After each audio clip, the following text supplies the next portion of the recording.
We're here with Bill Cromwell today, and Bill, one of the things I wanted to ask you is if you could explain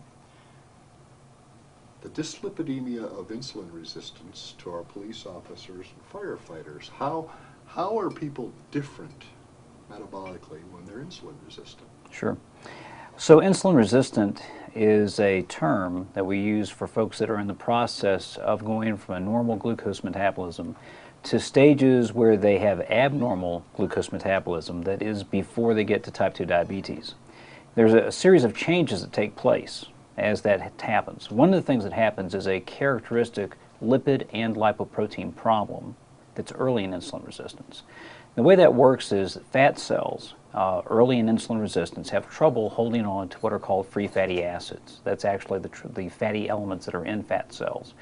When free fatty acids leave the cells and get into the circulation, they will go to the liver, and the liver will take those pieces like building blocks and make triglyceride. So as the liver is doing what it does, making triglyceride, that triglyceride either has to be packaged and exported out of the liver, or it has to be burned, and we call that beta oxidation, or it's going to sit there and form a fatty liver. So the body is programmed not to get a fatty liver. That's something it doesn't want. And the way you take triglyceride and export it is to package it into lipoprotein particles called very low density, or VLDL lipoproteins. So this stepwise process that takes place early in insulin resistance is that free fatty acids increase in the blood, triglyceride is increasingly made in the liver, VLDL particles assemble to get rid of the triglyceride, and that starts a series of changes that we see at a lipoprotein level.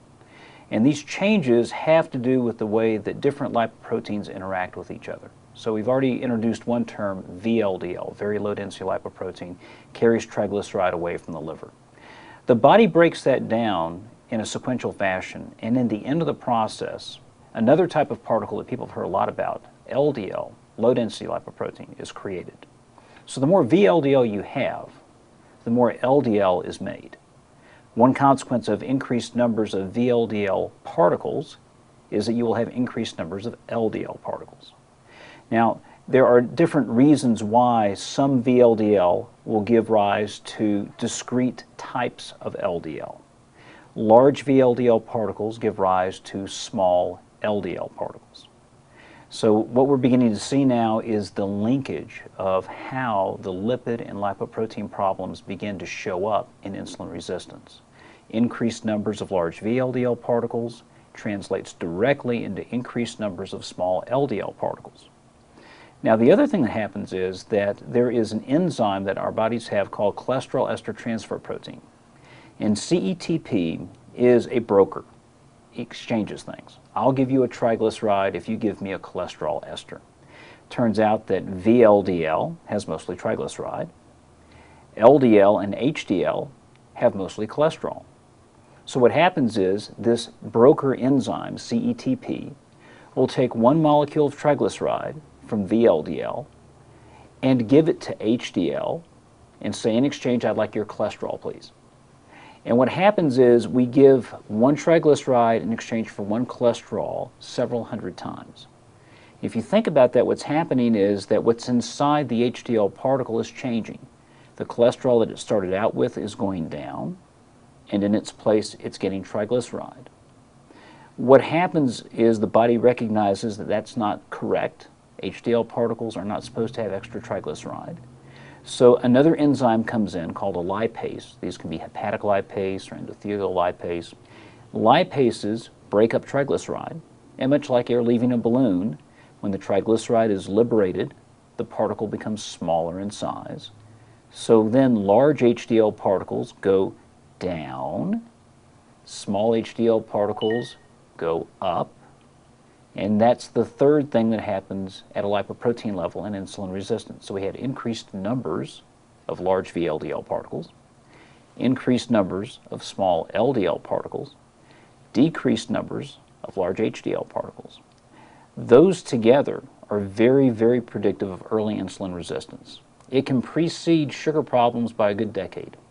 And so when we see that on blood tests, it tells us the genes for insulin resistance have turned on, and left untreated, what these people are going to do is over time have a propensity toward higher sugars, a propensity toward a greater transition to type 2 diabetes, and a problem with more and more LDL particles without having a very high LDL cholesterol. So all these things kind of pack together. Every time we do our presentations, we're getting in that phrase, it's not the particles, it's the cars. So maybe that can lead into, so. Yeah, so we can talk about LDL and cholesterol in LDL and particles and that kind of stuff. Yeah, why particles are the key thing. Yeah. Okay, so. Sure. Okay, here comes. Are we going to be using that? He's going to do Yeah, it. well, yeah, if we can have it off camera and I can reach for it and bring it on camera, Yeah. that would be helpful. How about that? Sure. Yeah, Okay. okay. Dr. Cromwell, I don't know who first said, it's not the passengers, it's the cars. The first time I heard it was from Dr. Richmond. Mm-hmm. Who came up with that first? I don't know. The first time I heard it was from Michael Richmond, and he said it in a presentation to the Hermosa Beach Fire Department that we show to our firefighters Right. all the time, and it's it goes over very well. But in the context of lipoproteins, in the context of risk from lipoproteins, Right. what does that really mean? What does that phrase mean, that it's not the passengers, it's the cars? Well, let's go back. Let's go back to 1950. So it turned out that at that time there was a lot of controversy as to how cholesterol was made and moved around the body. Since cholesterol is a fat and blood is mostly water, oil and water don't mix. So a lot of interest was, how do you move cholesterol around? And there were a couple of ideas. One was that maybe it's bound to proteins like albumin. Maybe it is carried inside something, whatever that something is. And there was a man by the name of John Goffman. John was a physicist who went back to medical school. I'm not sure why he got intrigued in cholesterol metabolism, but he was. And John, through a series of very elegant studies, actually characterized the way cholesterol gets transported. And what he was the person to define were the presence of lipoprotein particles. So he correctly identified and characterized and isolated the lipoproteins, which are kind of like tennis balls. Tennis balls of different size. There's a spherical vehicle, if you will, and it's hollow on the inside. And that hollow interior will contain cholesterol, ester, and triglycerides. So this is the way that cholesterol moves around. It was his model back in 1950 that is still true today, and that is that these particles floating through the blood can enter the arterial wall and either, in some cases, increase risk of disease or decrease risk of disease. The movement of particles is a gradient process. The more particles in the blood, the more make their way into the wall of the artery. Just like more cars on the road, more take the exit ramp. So a lot of punitive particles, as he called them, LDL particles, will increase risk for heart attacks. And protective particles, HDL, have characteristics which could decrease the likelihood. Now, the question is, if these particles are influential by how many are present, how do you know how many are there? You have to measure something. It is not the case that back in 1950 there were a great number of technologies widely available. What he was using was something called analytic ultracentrifugation, which existed in 3 areas in the country at that time. So this could not be done by the masses. What was thought perhaps would be helpful would be to measure the lipid inside the particle, because cholesterol tests are fairly easy to do. And therefore, if we could measure what's being carried, that would tell us something about the particle itself. Well, it sounds like it would work. There's one problem. So I've got a glass, and let's say that this glass has about 6 ounces of liquid in it.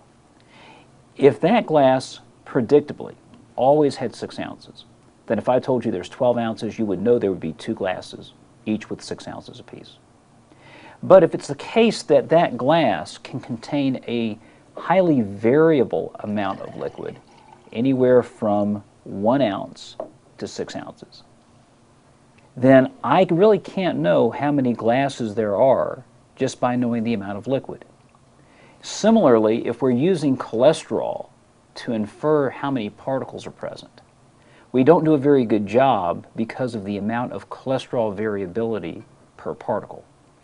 This is where I think the phrase of "it's the cars, not the passengers" come from. The passengers would be like the liquid in the glass. If we're counting passengers and every car had 2 people in it, then we would know how many cars just by the number of people. But if the cars could have either 1 person or 6 people, you can immediately see where knowing the number of people wouldn't equal the number of cars.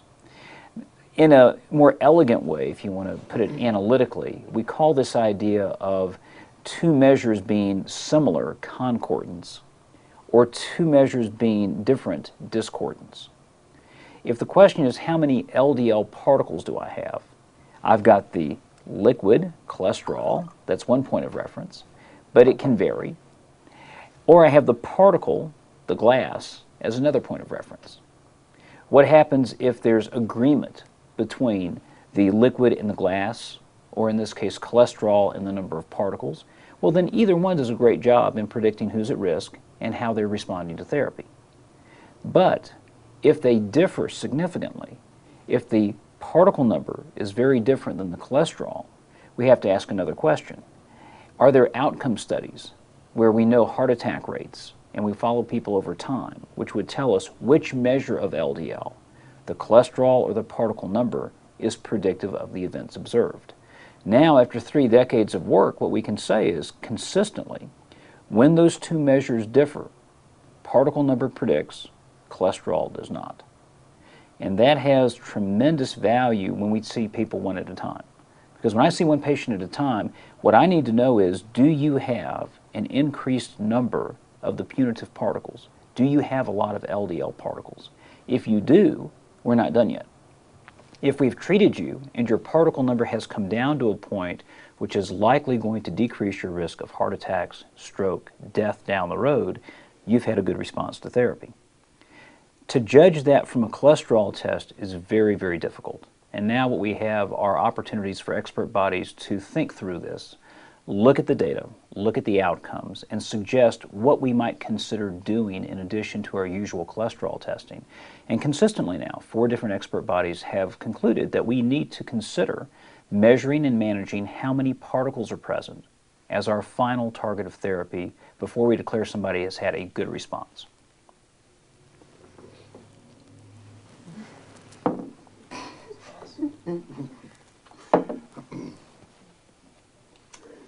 That's why ATP4 is going to say no particle number. ATP4, I think, is going to continue to default to an epidemiology point of view, and Not so a single patient. yeah, you know, it took me. I must be a slow learner here, I guess, but I never could quite figure out why smart people that were friends of mine differed so much from where the data I saw taking us. And then it occurred to me, where did ATP come from?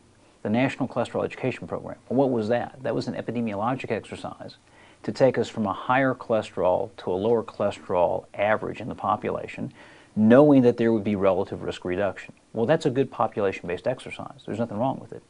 And since it hasn't been operationalized completely yet, you can say we still have unfinished business.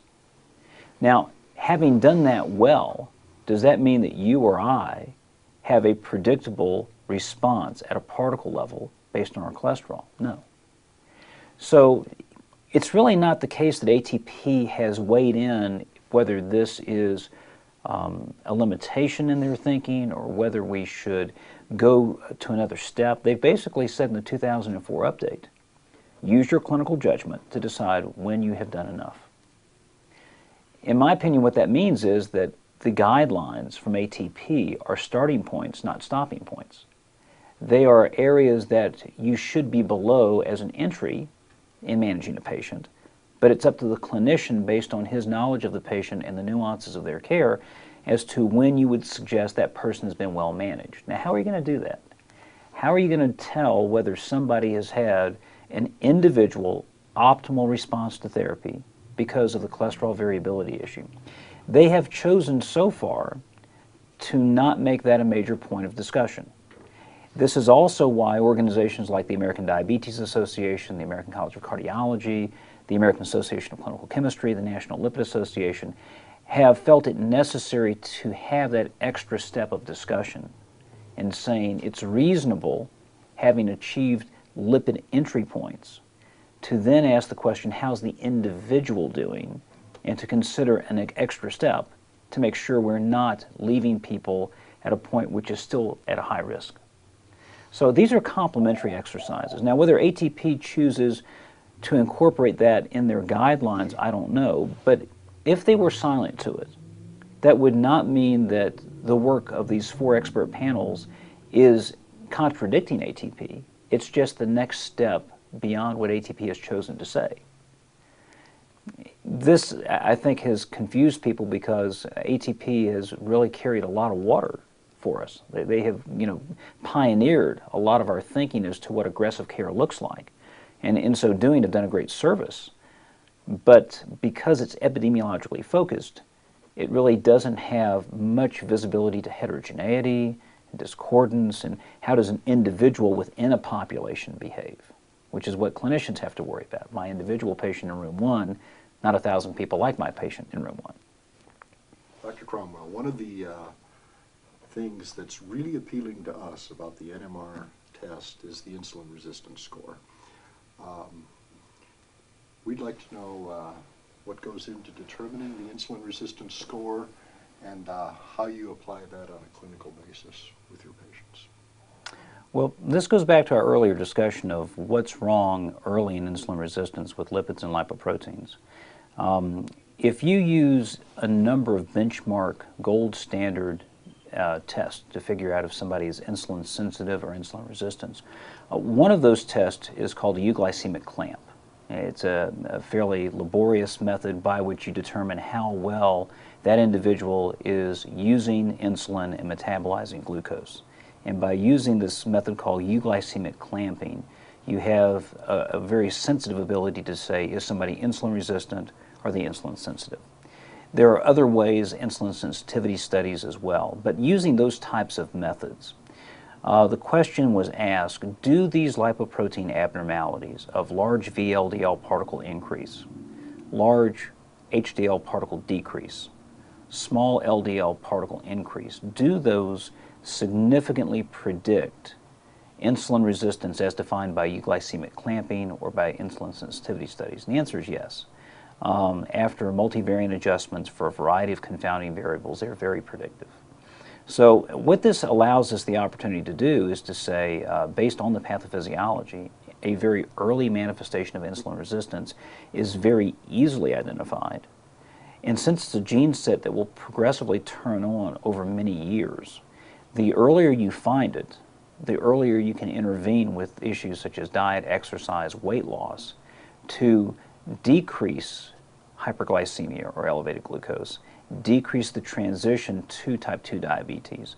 In some cases, there are medications that people consider later when sugars are fairly high, but early on, we're encouraged by the results of things like the Diabetes Prevention Project, where people who were insulin resistant were either followed under the usual care scenario, which really wasn't much care at all, or they went through a therapeutic lifestyle series of changes of diet, exercise, and modest weight loss. And over several years, what they found was that the therapeutic lifestyle treated group had nearly a 70% reduction in transition to type 2 diabetes. So what this tells us is that we can give our patients an early heads up. You have a gene set that is turned on. If we don't do anything differently, your likelihood of having higher sugars, metabolic syndrome, potentially type 2 diabetes is elevated. But if you have attention to detail with diet, exercise, weight loss, we can significantly forestall that. It's like taking a hot toaster and saying, I want it to cool off. How are we going to do that? Unplug it. If you unplug it from the wall, it will cool off.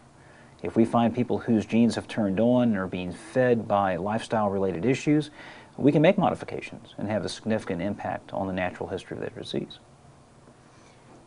So are alterations of the triglyceride to HDL ratio a good indication to proceed to advanced testing? Can that test be helpful?